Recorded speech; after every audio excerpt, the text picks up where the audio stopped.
Assalamualaikum warahmatullahi wabarakatuh. Jumpa lagi dengan Noblas Channel. Kali ini kita akan bahas pergantian oli mesin pada Honda Vario tahun 2009. Baik, kita langsung mulai. Kita panasi supaya mesinnya hangat. Harapannya oli juga bersirkulasi. Kita nyalakan mesin sebentar.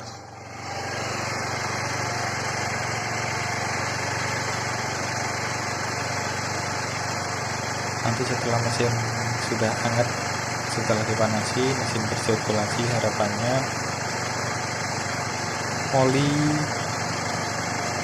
bersirkulasi secara sempurna, jadi tidak ada oli yang mengendap di salah satu sisi mesin. Harapannya sudah berputar, sehingga waktu kita tap atau kita ganti olinya nanti bisa keluar semua. Kita pakai jalan juga sebentar ya, supaya lebih sempurna lagi proses pemanasan mesin. Pakai muter sekitar depan rumah, tidak apa-apa, yang penting sudah hangat. Mesin kita panasi itu biasanya idle, tunggu idle, kita pakai sebentar, baru langsung kita proses pergantian oli mesinnya. Ini lubang keluar oli, nah ini, sedangkan ini lubang untuk memasukkan oli barunya. Kebetulan oli yang kita pakai Federal Oil yang 1040, sebelumnya 1030. Kenapa pakai 1040 dan merek Federal? Kebetulan ini api servisnya SL, jadi untuk oli itu kekentalan 1040, 1030 gitu ya. Semakin rendah berarti semakin encer. Untuk kualitas ditentukan dengan api servis SA sampai lebih tinggi sesuai huruf ajak, jadi lebih tinggi lebih baik. Rata-rata SG, SH, kebetulan ini Federal Oil ini sudah menggunakan api servis SL, sehingga lebih baik dari SG, SH. Sebenarnya ada yang lebih baik lagi, yaitu SM, SN itu ya, yang beredar secara umum di pasaran. Namun kita gunakan oli SL itu ya. Kita buka di bagian tutup keluar oli ya. Nah ini kita buka pelan-pelan, kita taruh.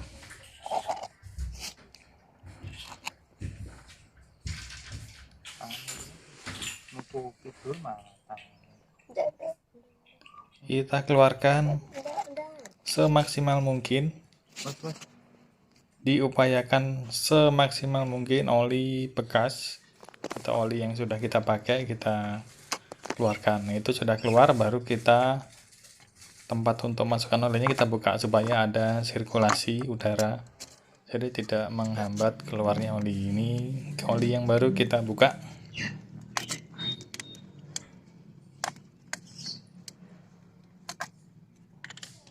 Biasanya seperti ini, ada tutupnya juga.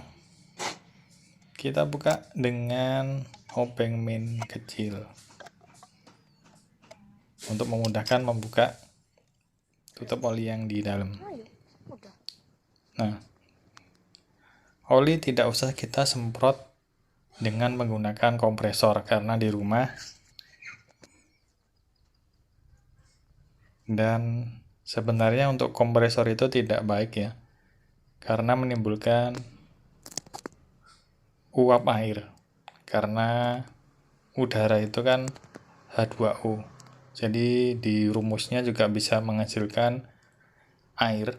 Jadi apabila kita semprot dan tabung gasnya itu sebenarnya tabung udara, kemungkinan ada yang lama tidak dikuras. Nah itu yang menyebabkan ada airnya. Sedangkan apabila kita pakai untuk menyemprot bagian dalam mesin, bisa saja uap air yang ada di tangki udara itu masuk lewat saluran pipa udara yang untuk kita nyemprot kompresor itu ya, sehingga tidak disarankan. Jadi lebih baik itu kita keluarkan, jadi kita goyang kanan kiri, karena standar kita pakai standar samping. Ini tutupnya yang di bawah, kita bersihkan juga. Mungkin ada kotoran-kotoran yang menempel di saringannya.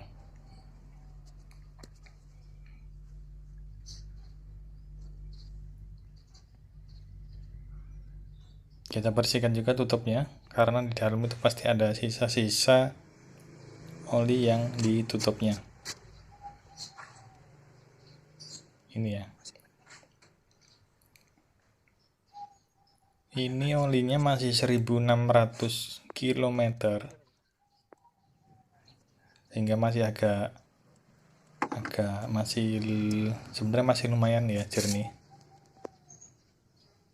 Sedangkan kita ganti pakai oli 1040, agak kental sedikit, cuma titik bakunya sama ya, 10.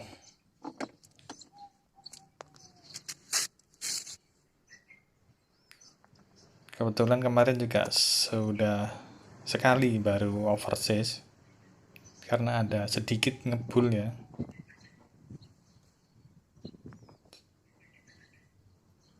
Sehingga sekalian dibongkar, kita ganti ring shaker dan seal-sealnya, seal klep dan seal-seal di dalamnya. Sekalian bongkar. Kita tuang pelan-pelan ya. Pertama untuk menghindari tumpah, kedua supaya masuknya itu konsisten, stabil, pelan-pelan masuk sempurna. Jadi udara yang di dalam juga keluar, digantikan oleh oli. Jadi tidak menimbulkan gelembung yang padat.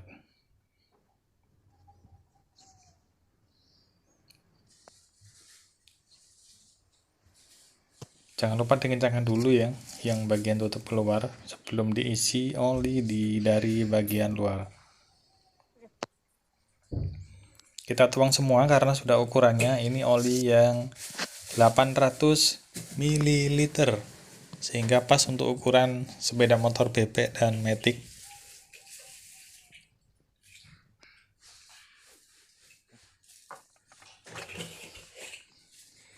Kita keluarkan semua nah setelah penuh kita tutup di bagian atas.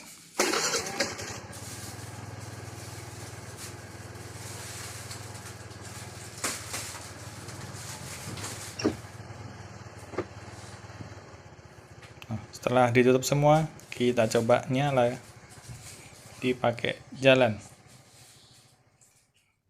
Nah, ini oli sisa yang lama, meskipun masih lumayan bagus karena sudah dibuka, sekalian saja kita buang. Nah, ini alatnya ya, cuma butuh kunci 17, tang, dan obeng main kecil untuk membuka tutup oli yang di dalam. Cukup simpel ya, jadi teman-teman bisa dilakukan sendiri di rumah, jadi tidak usah antri di bengkel yang lama.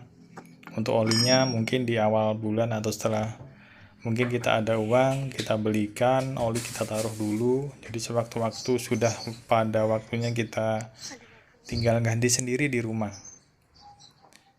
Alatnya simple semua, cuma sekali beli bisa dipakai selamanya. Nah, ini oli yang bekas, oli barunya kita masukkan ke situ, oli yang kita tap atau oli lama yang ada di mesin. Karena olinya masih 1600 km, jadi masih bisa dibilang agak jernih. Biasanya hitam, ini agak jernih. Untuk agak tidak kental ini karena bisa dibilang encer ya, karena emang viskositasnya 10-30, jadi emang tipenya oli yang encer. Cuma ini olinya juga sudah bagus ya, api SL, karena penguapannya juga sedikit, jadi terbuang sedikit setelah pemakaian 1600 km. Jadi bisa dibilang oli yang recommended lah, kualitasnya bagus. Jadi teman-teman jangan berpatok dengan merek ya, kita lihat apinya, karena tidak mungkin sebuah brand, merek, atau pabrikan mengeluarkan produk oli ditulis secara sembarangan. Misalkan SG ditulis SL ataupun SM, ini tidak mungkin karena menjaga kualitas. Yang penting kita beli oli asli. Nah ini ya, sudah menempuh 9 bulan. Ini untuk rekapan oli saya buat sendiri, mungkin teman-teman bisa ikut membuat. Terima kasih, apabila bermanfaat silahkan klik like, komen, dan subscribe. Terima kasih. Assalamualaikum warahmatullahi wabarakatuh.